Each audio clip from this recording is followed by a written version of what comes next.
a 19th century mausoleum in Lucknow, a refuge for gay men like Arif Jafar and his partner of over 10 years.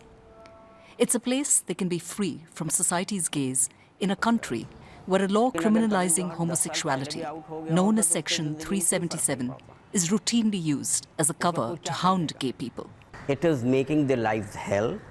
They face, every day face blackmails, extortion, rape, harassment, beating up.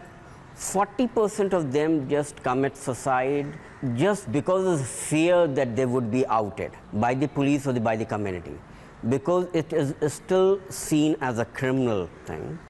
Arif knows that only too well. He runs HIV awareness programs among the working class gay population, an activity fraught with risk in India. Several years ago, he and his colleagues were thrown into prison. They were charged with conspiracy to commit sodomy and possess so-called obscene materials.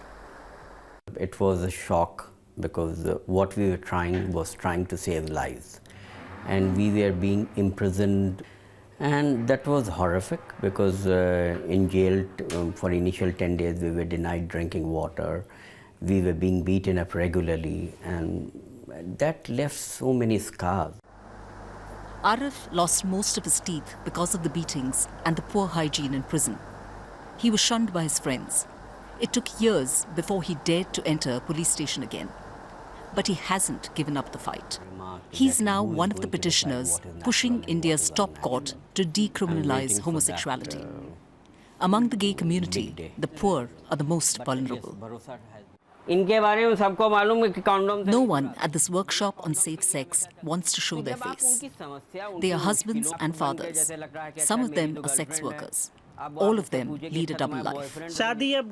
There was lots of pressure on me to get married. As a man, you're expected to do that and run the family.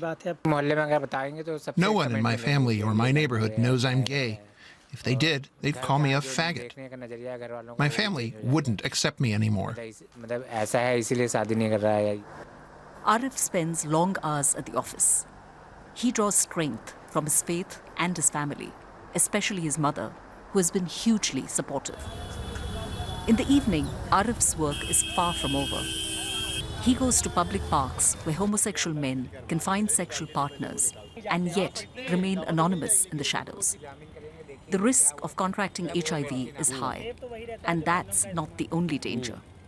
These men, when they are approaching their customers, police constable threat them of putting them into jail under the pretext of Section 377, and use that pretext to blackmail them, extort money, or rape them.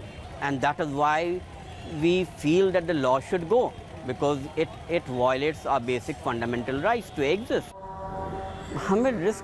India's Supreme Court is expected to deliver a verdict on whether the law is constitutional. There's a surge of hope in the gay community that they may finally be able to step out of the shadows.